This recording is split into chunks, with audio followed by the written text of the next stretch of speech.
में तो कर्मा पहुंच गई। बोले पिताजी आप इतने चिंता में क्यों हो?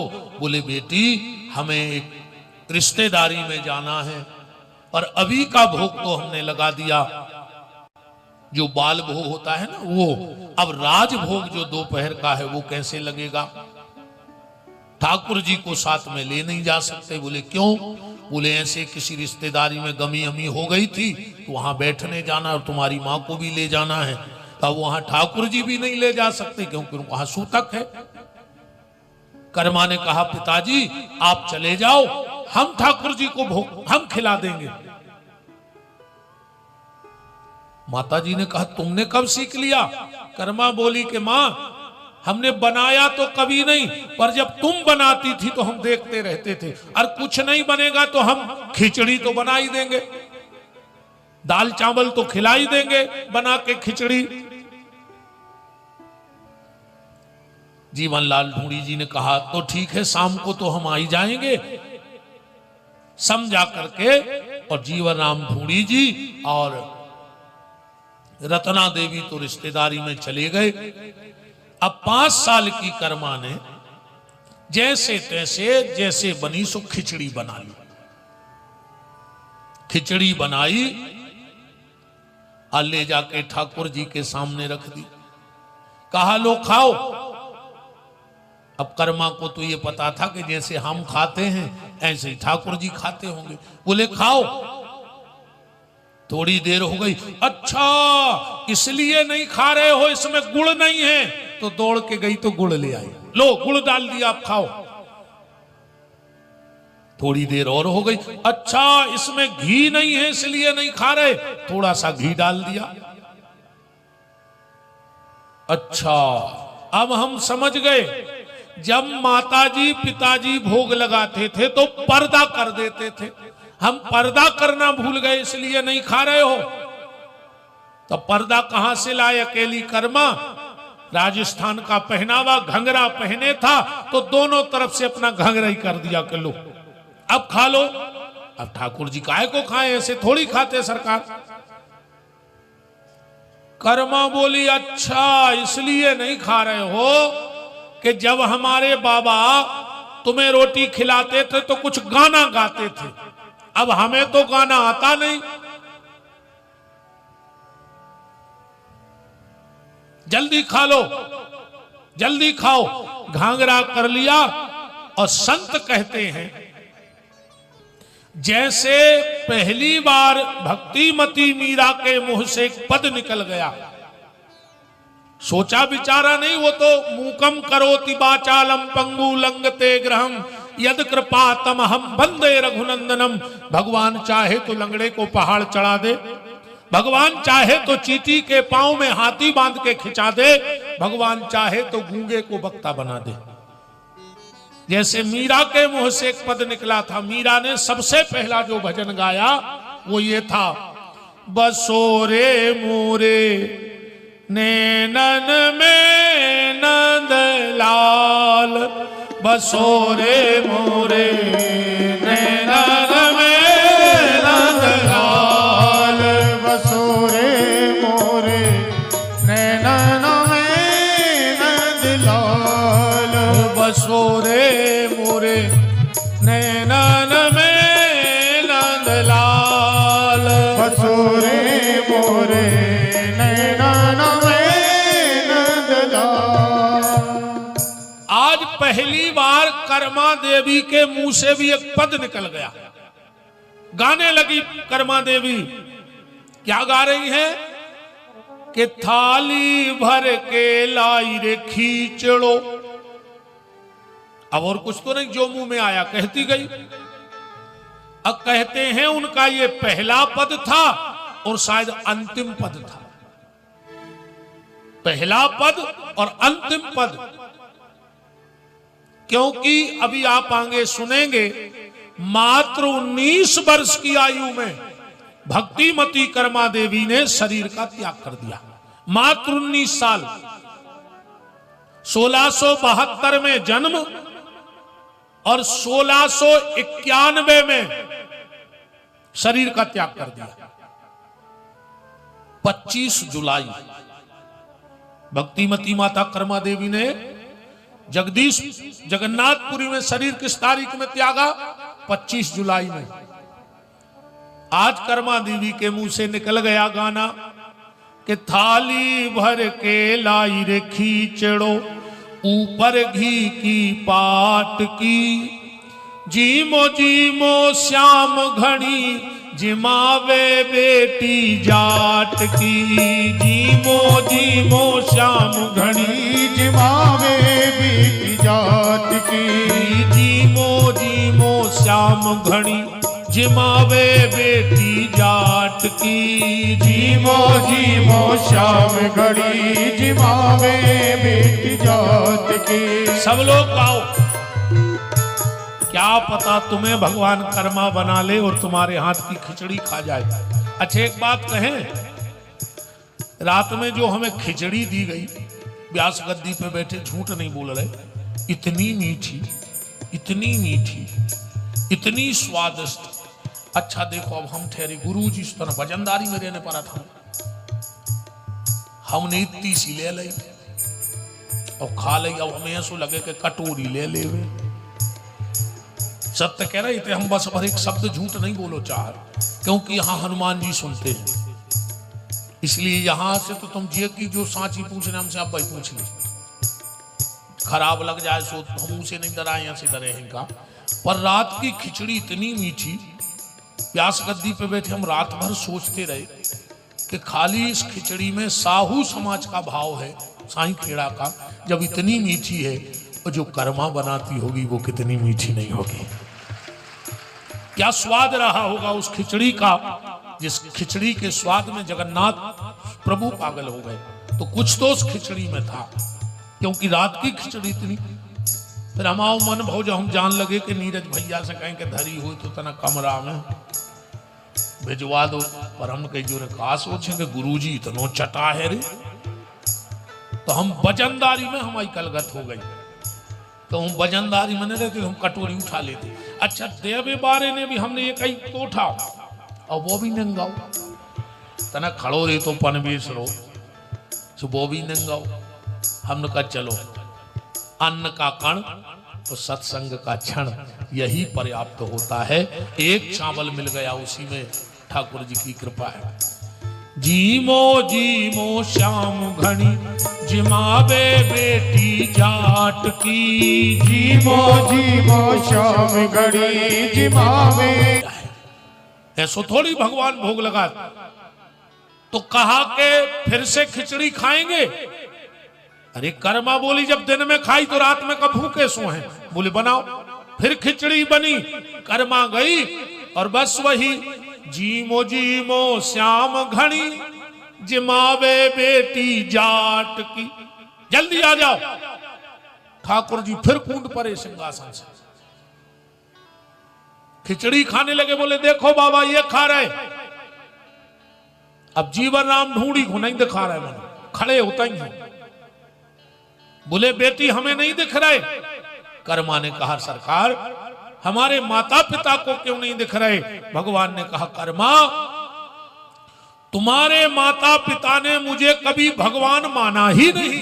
तुम्हारे माता पिता ने तो हमें मूर्ति माना है, तुमने भगवान माना, उसको हम प्रकट हो गए। अब जिसने हमें मूर्ति माना उसको हम कैसे दिख जाए। एक और आपसे निवेदन करें, घर में जो तुम्हारे ललाजू हो, लल्लाजू हो, ठाकुर जी हो, कभी ये मत कहा करो कि ये पीतल के हैं, कि तांबे के हैं, कि चांदी के हैं, कि लोहे के हैं। जब तक तुम्हारे भीतर ये भाव रहेगा कि ये तांबे के हैं, तब तक ये मूर्ति है। और जिस दिन ये भाव आ जाए कि ये तो सिर्फ मेरे कृष्ण हैं, उसी दिन तुम्हारे लिए ये भगवान है। जीवन राम ढूंढी की आंखों में आंसू आ गए। बोले बेटी सत्य कहा, मैंने इनको सिर्फ मूर्ति माना, मैंने कभी भाव जगाया ही नहीं। भोग रखा पर मैंने कभी उस भोग में नहीं देखा कि भगवान की उंगली के निशान तो नहीं बने, कुछ कम तो नहीं हो गया है, थाली बिखरी हुई तो नहीं है। पर बेटी आज तू हमारी गुरु है, तुझसे मेरी प्रार्थना है अपने ठाकुर से कह दे कि आज भर मुझे दर्शन दे दे। कर्मा ने कहा देखो ठाकुर, दर्शन तो देना पड़ेगा, हमारे माँ बाप हैं। भगवान ने कहा सुन ले कर्मा, तेरे माँ बाप को तो हम दर्शन दे देंगे, पर ये बात बाहर न जाए, वरना कल से मेला लग जाएगा यहां। तुम कहती हो तो तुम्हारे माँ बाप को हम दर्शन दे देंगे, पर किसी को मत कहना।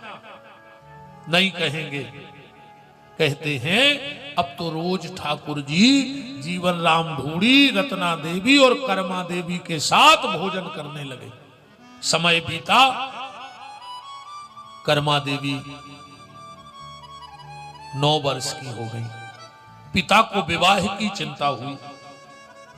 कर्मा की कोई इच्छा नहीं थी कि हमारा विवाह हो, पर माता पिता की इच्छा से इनका विवाह तय कर दिया गया।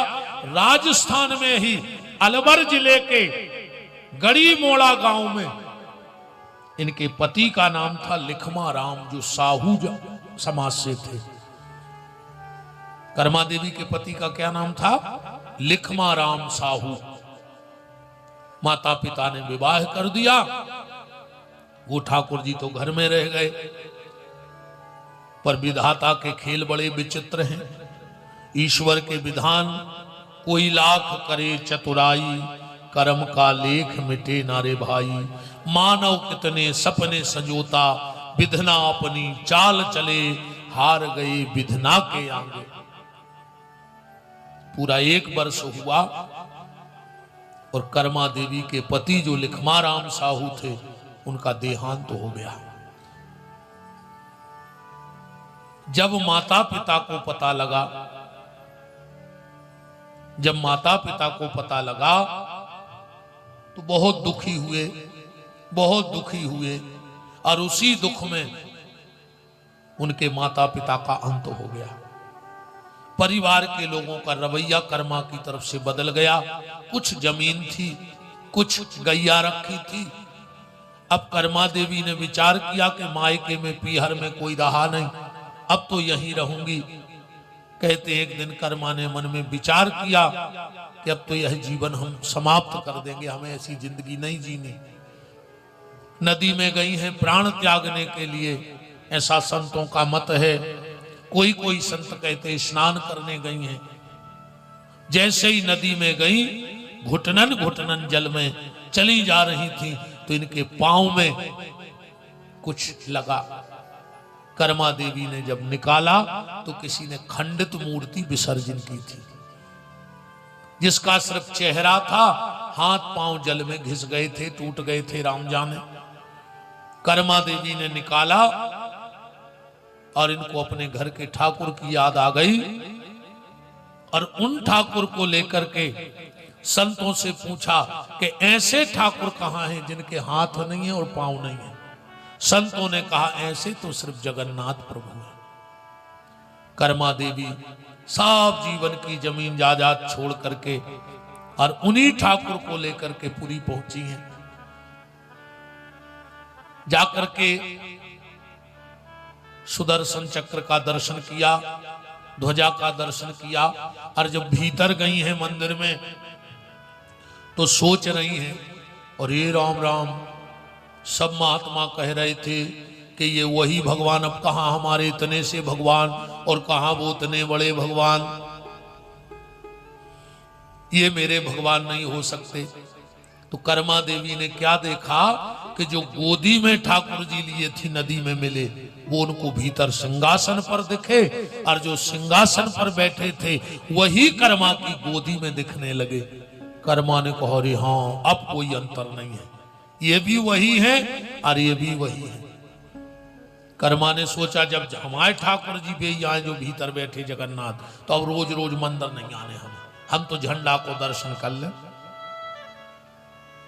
वही मंदिर के बगल में एक झुपड़िया बना ली और रहती हैं। सुबह उठ करके खिचड़ी बना लेती हैं,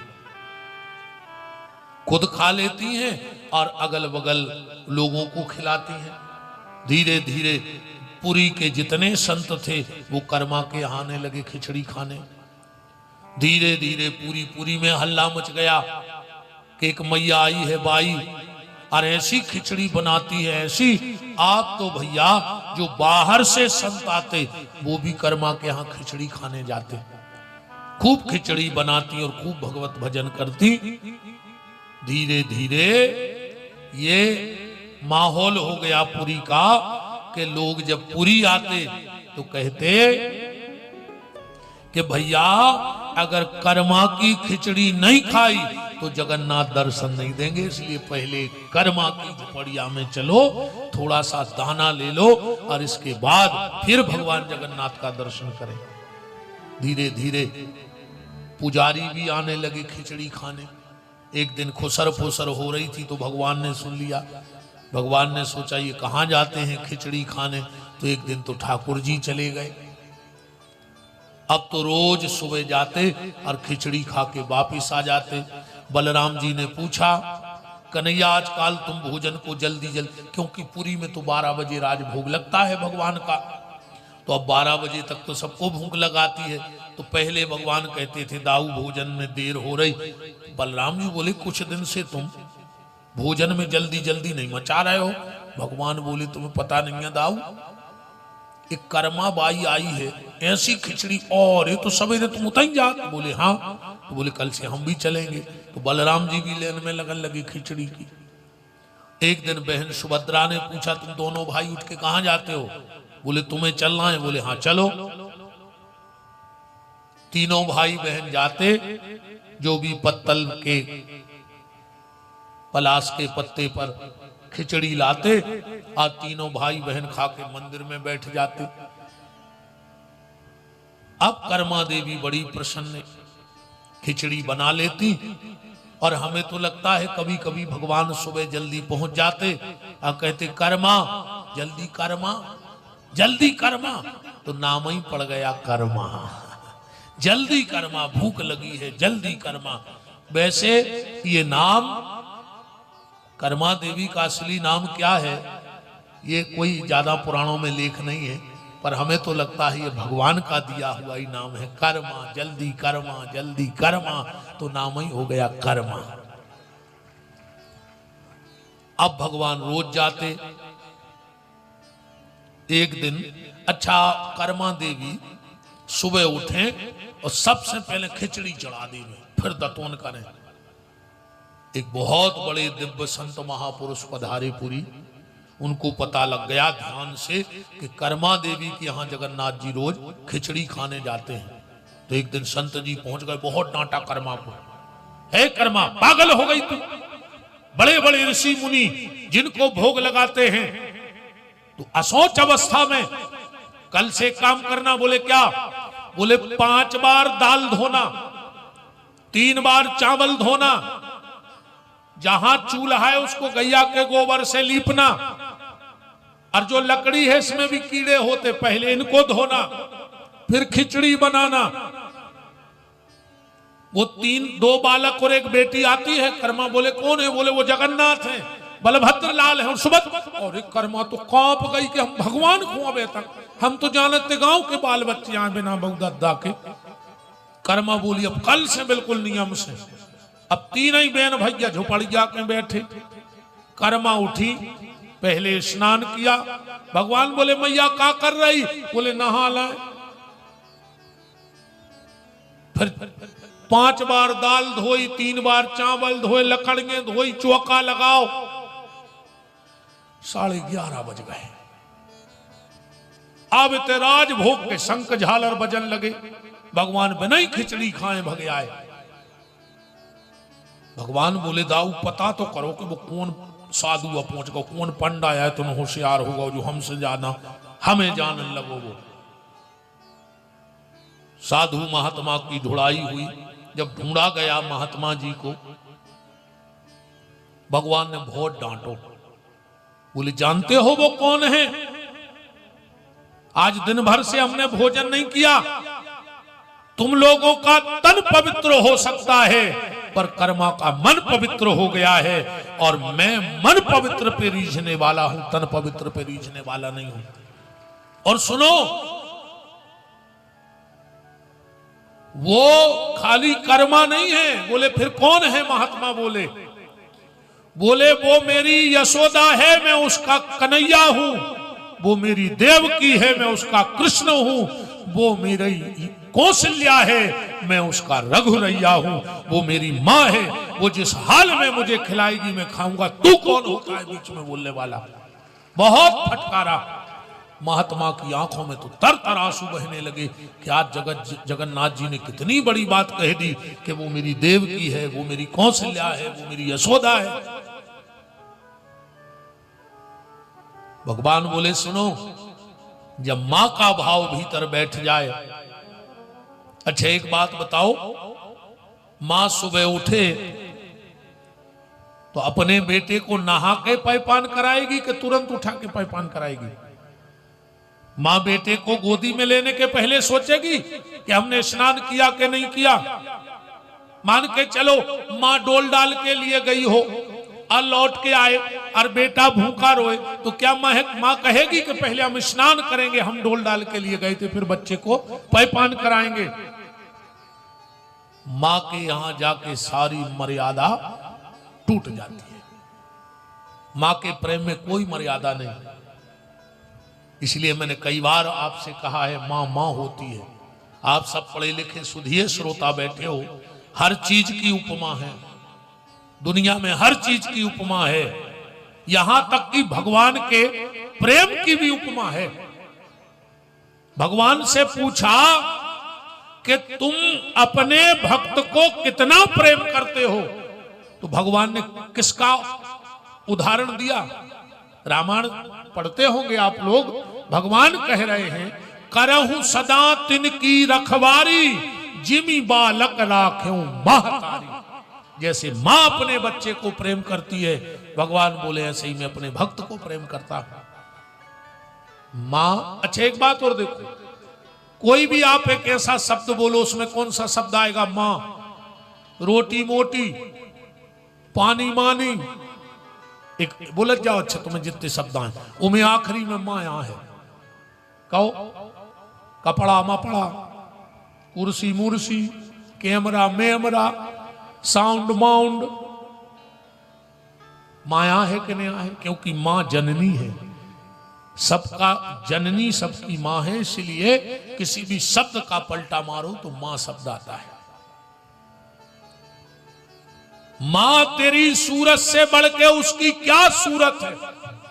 मां तेरी सूरत से बढ़ के उसकी क्या सूरत है? और जिसे मां मिली हो उसे भगवान की क्या जरूरत है? अगर मां मिली है तो समझना परमात्मा ही तुम्हें मिला है। पर एक बात और ध्यान से सुनना, मां हमारा पुण्य है। मां क्या है? हमारा पुण्य। और पत्नी है हमारी पसंद।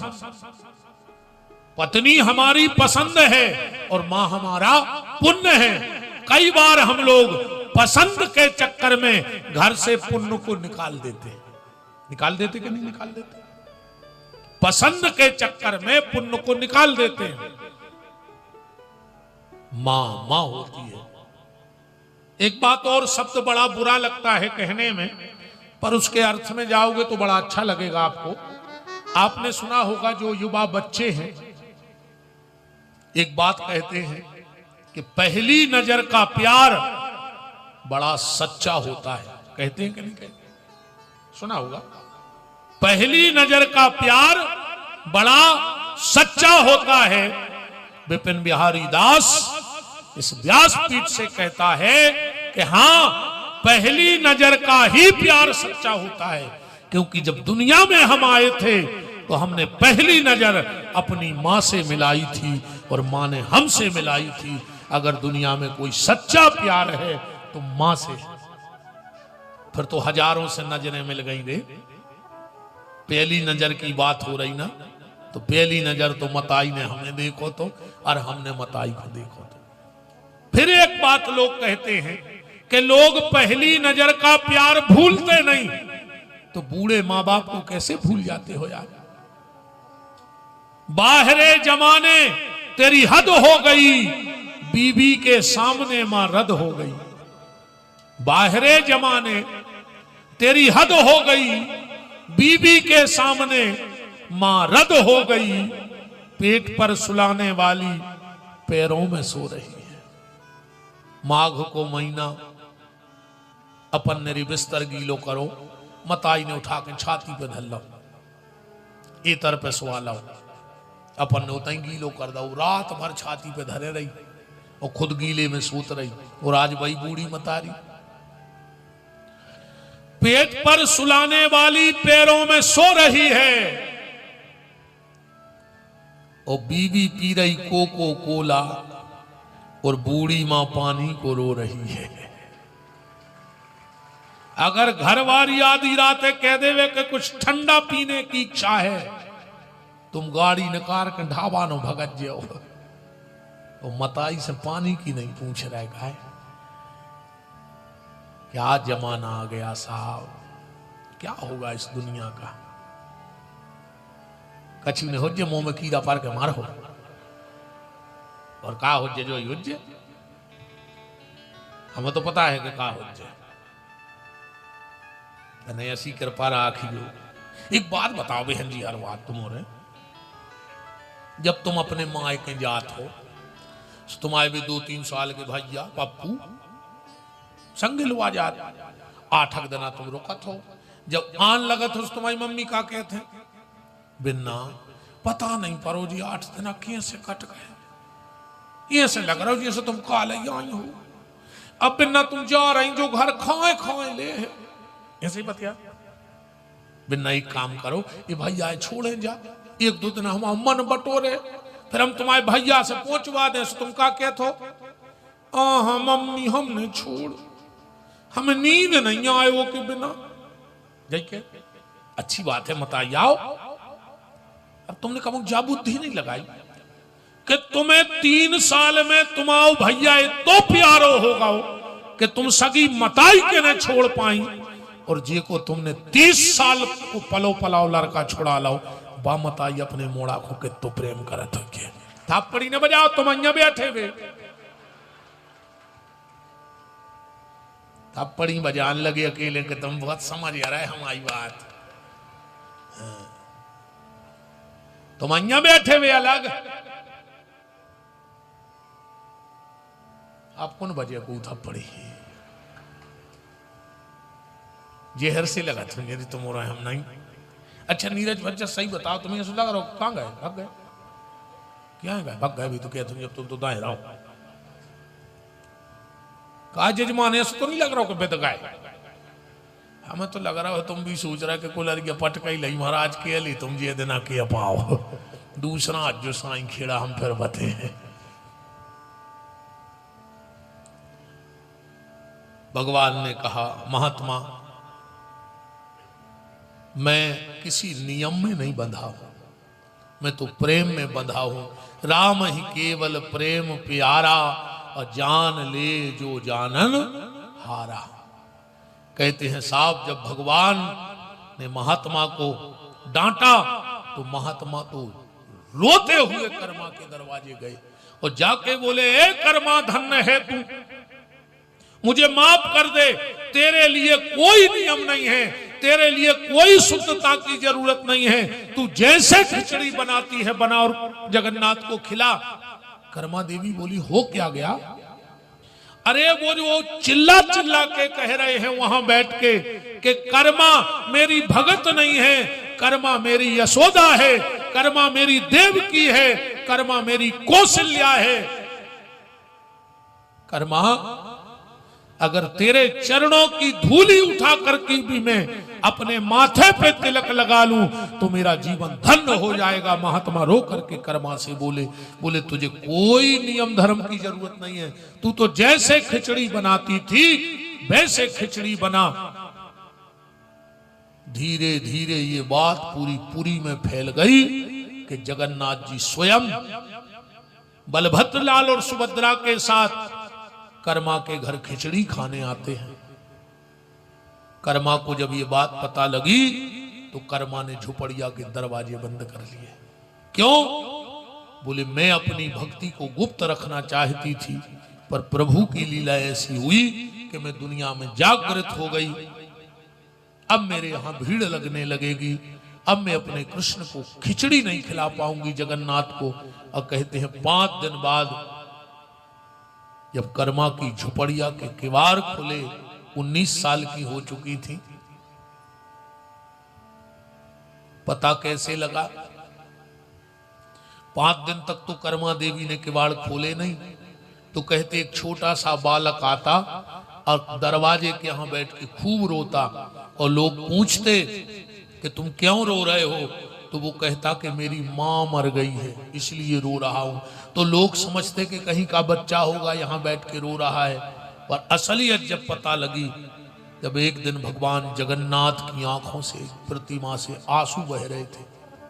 पंडा तो घबरा गए कि भगवान की आंखों से आंसू क्यों बह रहे हैं। प्रार्थना करी तो भगवान ने कहा हम इसलिए रो रहे हैं कि 5 दिन पहले मेरी मां मर गई है, मेरी कर्मा मर गई है। 5 दिन तक भगवान ने भोजन नहीं किया, ऐसा लिखा है। भगवान को खूब राजभोग 56 व्यंजन रखे गए, पर भगवान ने प्रसादी नहीं आरोगी। संतों ने विचार किया चल के कर्मा की झुपड़िया खोली जाए। और जब किवाड़ खोले गए तो कहते जैसे कबीरदास जी का शरीर नहीं मिला, कबीरदास जी ने जब शरीर त्यागा तो उनका शरीर नहीं मिला किसी को, ऐसे ही कर्मा देवी का भी शरीर नहीं मिला झोपड़िया में। शरीर जगन्नाथ में समा गई, शरीर मिला ही नहीं उनका। भगवान खूब रोए। संतों ने कहा इनको भोजन कैसे कराएं? बोले एक ही उपाय है, अगर ये भोजन कर सकते तो। बोले क्या? तो संतों ने थोड़ी सी खिचड़ी बनाई और ले जाके जगन्नाथ के सामने रखी। जगन्नाथ जी बोले कहाँ की खिचड़ी है? संतों ने एक सुर में कहा ये कर्मा बाई की खिचड़ी है। और भगवान तुरंत उस खिचड़ी को खाने लगे। आज भी जगन्नाथ जी को पहला भोग काहे का लगाया जाता है? खिचड़ी का लगाया जाता है सुबह सुबह भगवान को। और आज भी वहां क्या कहा जाता है? और जब राजभोग हो तो विद्वान बड़े बड़े मंत्र पढ़ते हैं, पर जब सुबह दोने में खिचड़ी रखी जाए तो मंत्र नहीं पढ़े जाते। कहते हैं ठाकुर कर्मा के घर की खिचड़ी आई है, खा लो। आज भी कर्मा देवी का नाम लेकर ही ठाकुर जी को खिचड़ी खिलाई जाती है। ये थी भक्तिमती माता कर्मा, जिन्होंने पूरा जीवन जगन्नाथ के चरणों में लगा दिया। हम भी कोशिश करें कि उसी मार्ग पर चलें, इसी तन से हमें भी भगवान का साक्षात्कार हो जाए। हम कर्मा ना बन पाए तो कर्मा देवी का चरित्र सुनकर कम से कम अपने कर्म तो सुधार सकते हैं। अपने बजालू थप्पड़ी आपका छुन के हैं जान है ना दुष्ट है महाराज का कह दिए। हाँ, कर्मा देवी के चरित्र पर चलकर हम अपने कर्मों को सुधारें। और आज जो सौभाग्य भगवान की मैया बनने का कर्मा देवी को प्राप्त हुआ, उसी साहू समाज में आज नीरज भैया की माता राम को भी भगवान की मां बनने का सौभाग्य मिलने वाला है। क्योंकि अभी हम कहेंगे कि तुम्हारे यहाँ कन्हैया का जन्म हो गया है। ये भी बड़े सौभाग्य की बात है कि जिनकी लागी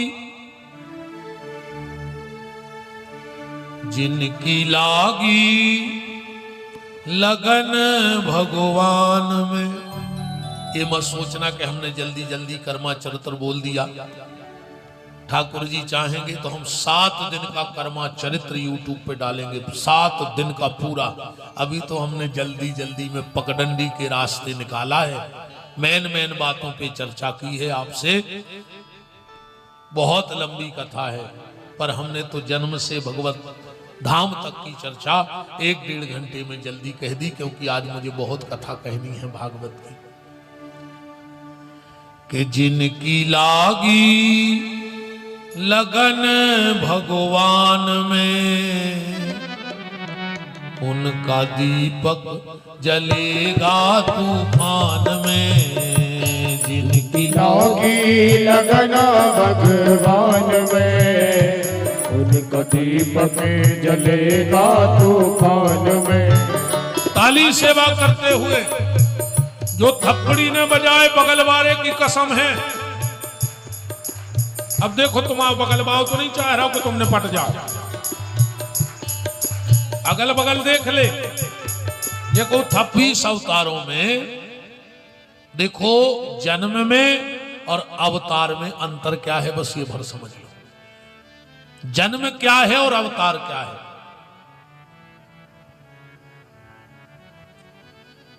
एक आदमी कुएं में गिर गया,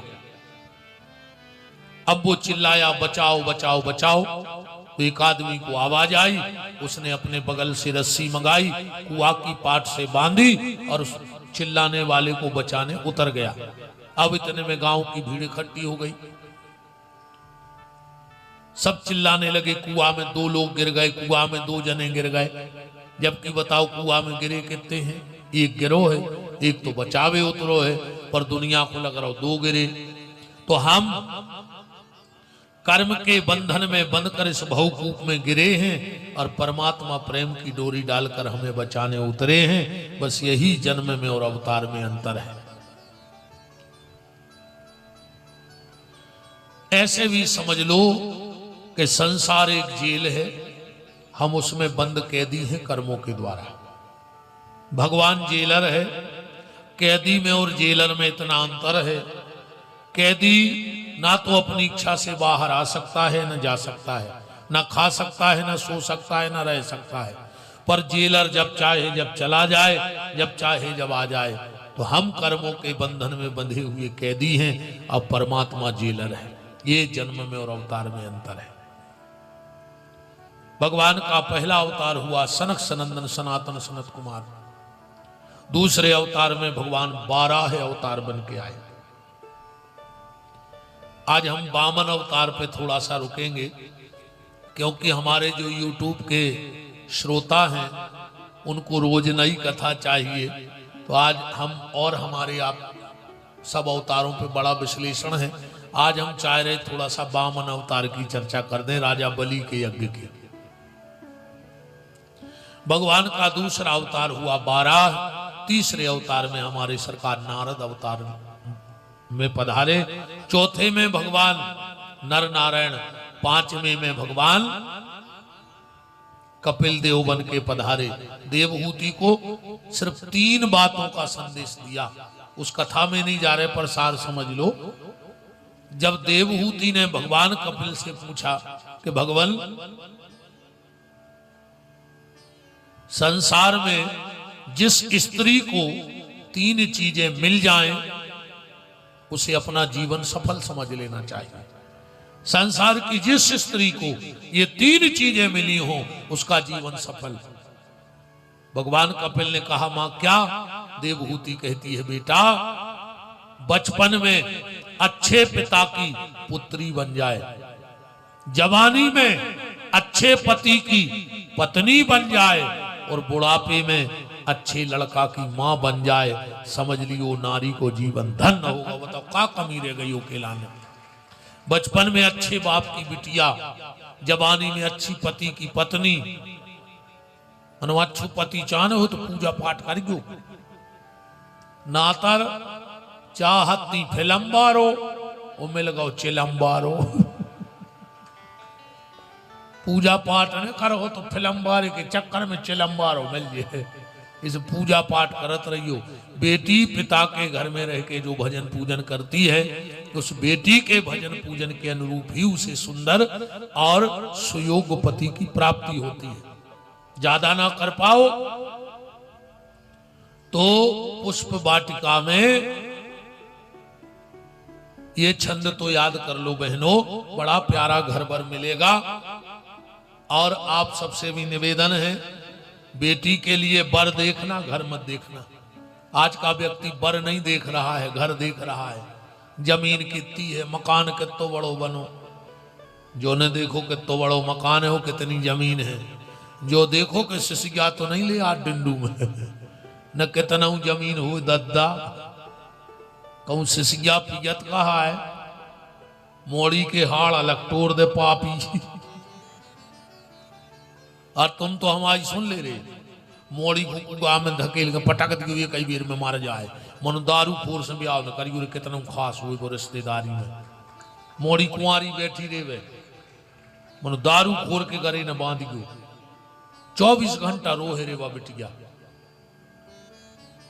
जो तो तुम्हारा संकल्प कर लियो कथा में, काम तो क्या 300 एकड़ जमीन कान हो दद्दा के, कहूँ तुम्हें धोखे से पता लग जाए कि भज्जा पियत है तो मोड़ी को हाथ ठेला चलावे वारी के तबे आदि को कम से कम 2 रोटी डिन्नू में कमा के लिया है, प्रेम से खा है, और 2 ही पति पत्नी रहे हैं। तो इन दारू खुट्टों की जे हो जा, इनने तो यहाँ सो बर्बाद सब मिट जात रही। एक पंडित जी कर रहे थे कथा, हम भाई होंगे जैसे हम पगला हैं, उतर के बैठ गए। उसके कहते बाल बच्चों आगो, बोले गुरुजी बहुत परेशान हैं। गुरुजी बोले काय? बोले हमें माई नाक से खुजली हो गई, साई खेड़ा सलवानी बेगमगंज सब में दिखवा लो, मिट नहीं रही। गुरुजी है तो रे हम गाई मजा की, कहने लोग एक दारू की सिसिया ले ली, 1 हफ्ता लगा ली मिट जे। ऊने सिसिया लाई, 1 हफ्ता लगाई वह मिट्टी ने। गुरुजी जान लगे वो मोड़ आगा, बोले गुरुजी तुमसे झूठी बोले। बोले काय? बोले तुमने कही थी कि दारू लगा ले खुजली मिट जाए, हमारी नहीं मिटी। गुरुजी बोले रे हद होगा, तोरी खुजली नहीं मिटी, आदमों की इज्जतें मिट गई, आदमों की जायदादें मिट गई, आदमों के परिवार मिट गए, तोरी खाज नहीं मिट रही। सब मिट जाते रहे वो शराब में, कुछ नहीं बचे। कोशिश करियो बिटिया, चाहे गरीब घर में ब्याह दियो, बर देखियो घर ने देखियो। अब बेटा हरो इतो छंद तो याद कर ले, सुबह शाम एक बार भगवान के सामने जरूर बोलेंगे, बड़ो प्रचलित है। मन जाहिरा चौ मिलऊं सोबर सहज सुंदर शावरो, करुणा निधान सुजानशील स्नेह जानत रावरो, यही भांति गौर यशीस सुनसिए सहित ही हर्षित हली, तुलसी भवानी पूज पुनि पुनि मुदत मन मंदिर चली। ये छंद तो बेटियों को जरूर पढ़ना चाहिए। जान गौरे अनुकूल सिय ही हर्ष न जाय कहे, तो मंजुल मंगल मूल बाम अंग फरकन लगे।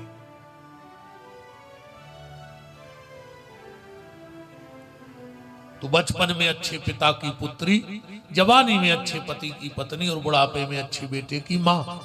देवभूति कहती बेटा फिर भी हमारे मन में शांति नहीं है। भगवान कहते माँ अगर शांति चाहती हो तो सच्चे संत की शरण में चली जाओ। देवभूति बोली मिलहे का